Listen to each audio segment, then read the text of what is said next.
Good morning. Happy Wednesday, 1st of April. Traditionally April Fool's Day. I've noticed that there's been a very distinct lack of April Fool's jokes floating around. I think maybe we're not feeling that right now. Kind of understandable. So how are we all doing?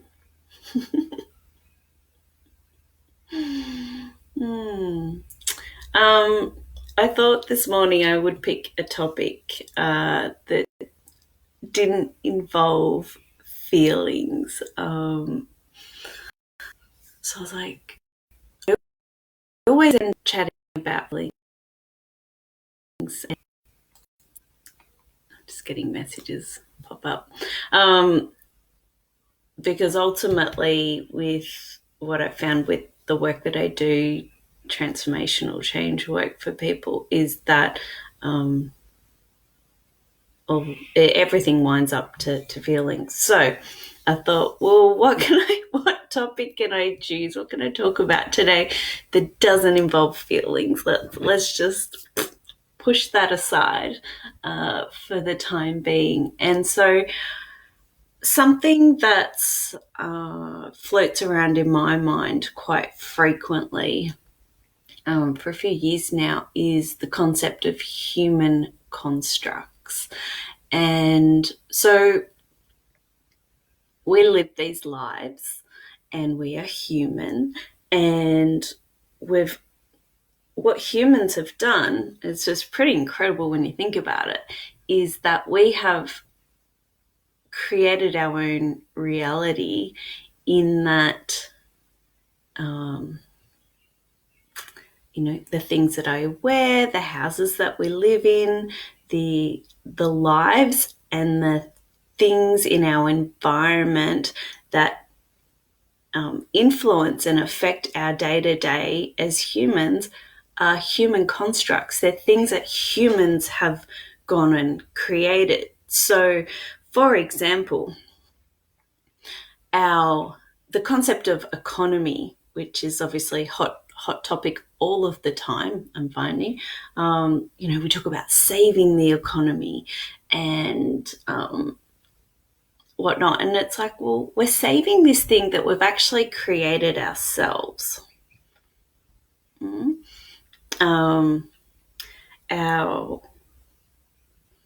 Our justice system, that's a human construct.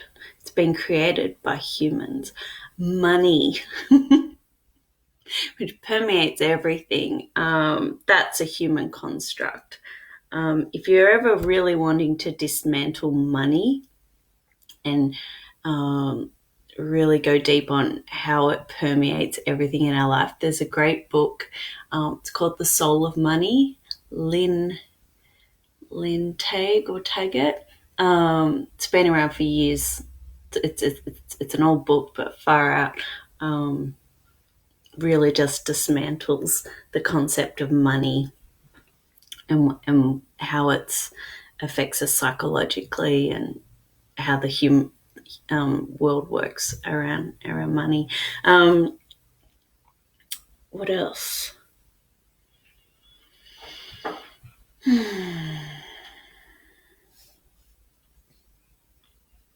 Debt. Debt's a human construct. Work's a human construct. Talk about that one further. Economy, our livelihoods. I've been having a giggle watching the press conferences given by the Australian government over the last little bit, and I've noticed there's been a distinct removal of the word economy, but seeing it substituted with the word livelihoods. I was like, I see what you did there. It's fun. It is really fun when you look at language and linguistics, once you start to see how words can be used to influence, and watching people in leadership positions utilize that intentionally. Religion, human construct. Yeah, we've created that. We've created rules and dogma that we then choose to take on for ourselves. Time. Time's an interesting one. So time is a human construct. It doesn't exist in the sense that we've picked an arbitrary, I can't find the word, an arbitrary section. So a day, sun up, sun down, and then divided it into sections and called them hours. And then we've divided those sections into smaller sections and called them minutes. So it's really fun when we start to recognize all of these human creations, these human constructs that we then choose to live by. And as I said, this is something that sort of just I tinker with periodically, thinking about. And I guess why I am now choosing to talk about this as a topic, aside from not wanting to talk about feelings for one live, is that right now, we're in this massive upheaval and change and transition. This virus has caused us to have some of these human constructs taken away from us. Poof, in one fell swoop, jobs lost, income. So the economy as a whole might be okay, but my personal economy of having income may have been stripped away from me right now. Time has changed because what the beautiful thing with time is that we can make time longer or shorter based on what we choose to do with our time. So if we're doing lots of varying activities within a certain time frame, is that time seemingly feels a lot longer. If we do the same thing and don't make any change within a certain time period, the time period seems a lot shorter. A good example of this is if you think about your last 10 years, have you moved house in that 10 years? Have you traveled to different locations in that 10 years? And what, hey Priya, and what 10 years, 10 years to someone that has lived in the same house, hasn't traveled anywhere, hasn't changed jobs, hasn't had any significant life changes, that 10 years is going to feel vastly different to someone who has maybe shifted 3 times, changed jobs twice, and traveled overseas to some exotic locations. Yeah. So we can change our perception of time very easily with what we choose to do with that time. So we can manipulate time. It's really cool. So in this time of upheaval and in lockdown potentially, then we're being given an opportunity perhaps to examine the human constructs and go, was that working?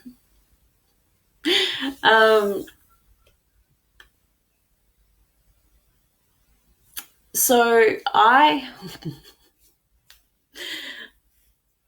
guess where this comes from is the examination of, well, what's reality? What's real? Okay. And when we take away all of the human constructs, all of these things that we've created, and look, they only stick because enough humans agree that this is the way that it should be, right? If we decided that that the debt system, if enough of us decided that that system didn't work and we weren't going to use it anymore, it would cease to be. Okay, or something else would come in and we could design something that could take its place. So I'm always examining, well, if we've got all these human constructs, then what's real? Okay, and having spent a little bit of time pondering this, ultimately, nature, the earth, the environment, plants, and animals, they're real. Okay. And then, interestingly enough, if I dig even deeper on this, is all the things that are real are the things that humans haven't been able to master. Okay, we may have been able to control, grow our own. I'm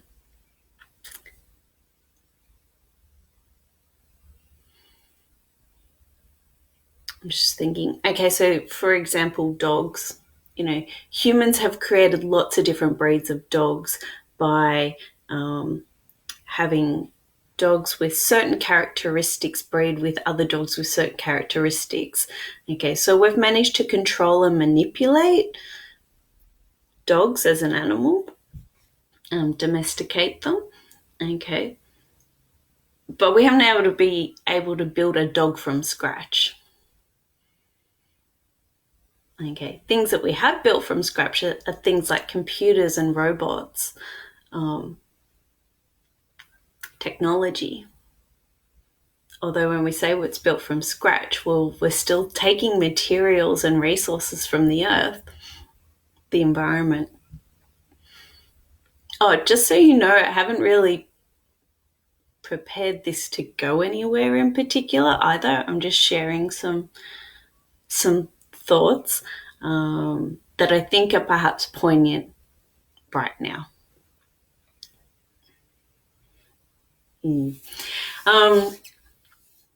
Hence why I might go a little bit all over the place. So just this idea of what's real versus human constructs, because it's really the one or the other. And the human constructs only become real because, as I said, the majority of us subscribe to it. The money system existed before I was born, and then I was born, and my parents taught me about money, and I learned about money at school, and then I was able to earn money, and I have agreed to partake and be a part of that human construct called money. That being said, it's a challenging one to opt out of.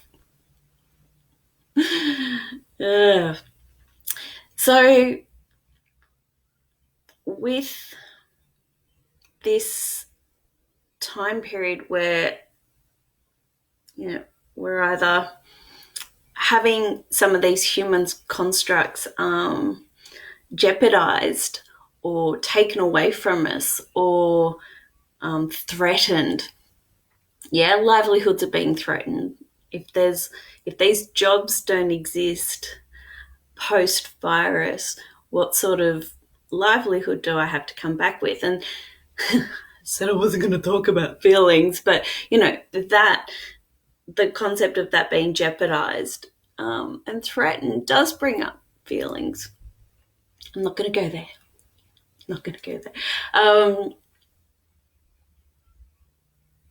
And so with that, I can't help but be curious and just go, well, what would it look like if we were to dismantle some of these right now? Like, I love that the concept of having to be in an office or to go somewhere to work right now, that's been flipped on its head. Like, I'm working from home. All my work colleagues are working from home for one of my jobs. The other job we all got stood down, unfortunately. But, so it's already what we've done is we've created an opportunity to say, well, maybe the workforce doesn't have to travel somewhere in order to get the work done, you know. And right now we get to say, well, what are the benefits of that? Well, people are saving time commuting, the cost of travel to the environment, to time, to a mental capacity. So we're seeing change. Now, whether this all ends and we all go back to doing it how it was, I'll be honest, I'd be disappointed if that's exactly what happens. Everything just snaps back 100% to the way that it was. I feel like we've got an opportunity here to reset and do something a little bit different. Okay.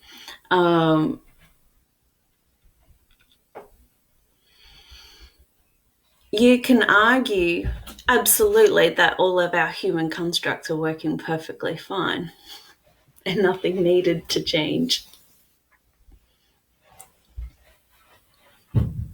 There'll be plenty that would argue different. So yeah, herein lies an opportunity to redesign some of our human constructs in a way that's potentially more harmonizing, that can be in a way that is more beneficial to not just people, but to the planet, to nature, to animals. Okay. Oh, when I this is what happens when I don't organize. So what is real? So nature, animals, the environment, relationships. Relationships are real. And I think for a lot of us, this idea, well, we can't see people. Oh my God, I can't hug people. Like that's human connection. And again, human nature is that we are designed to connect, and it's a survival mechanism, in olden times, before the modern world, where we lived in tribes, and that human connection was required for survival. If you weren't part of a tribe, well, then you would probably perish and die, so that human connection is deeply ingrained in us. The other thing that's real, that is human but not a human construct, is the human body.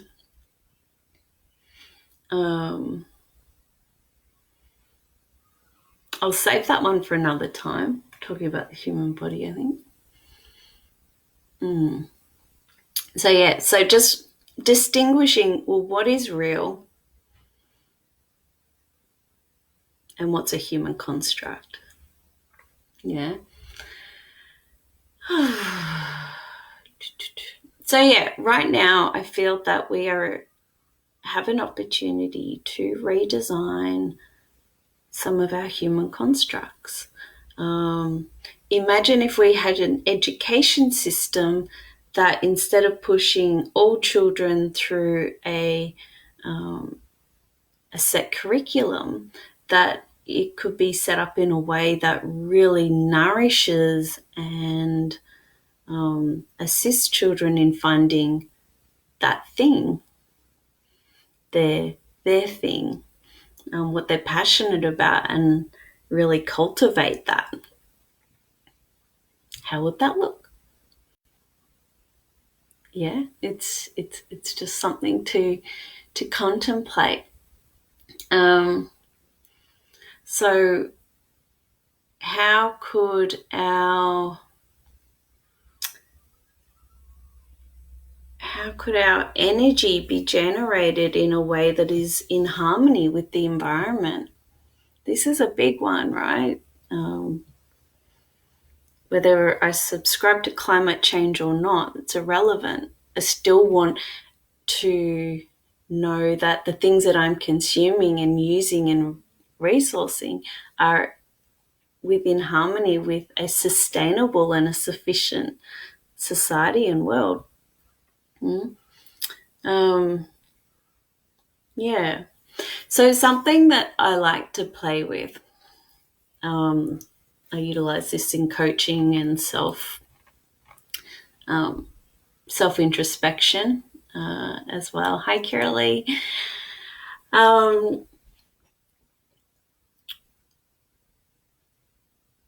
Is just throwing some thoughts there. So, in conversations, or just thinking about my own livelihood, it's like, well, I have to work, I have to earn income, right? That's an important thing, and it's a human construct, right? So there's an opportunity there to go, all right, so I have to work.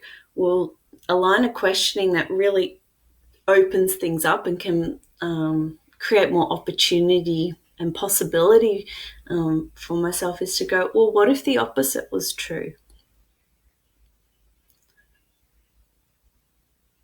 So I have to work. What if the opposite was true? What would that look like?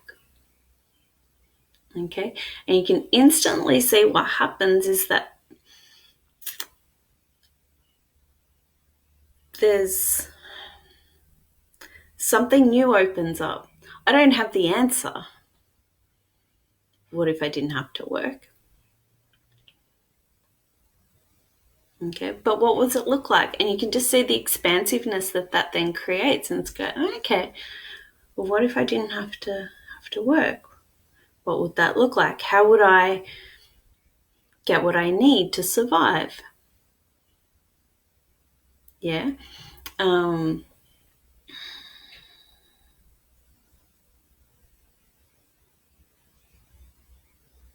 Okay, so right now, my understanding is that you're not allowed down to the beach. Okay, and this is all in support of social distancing, right? So the beaches are apparently closed. And so you could throw the rule and go, well, you're not allowed to the beach because of the virus.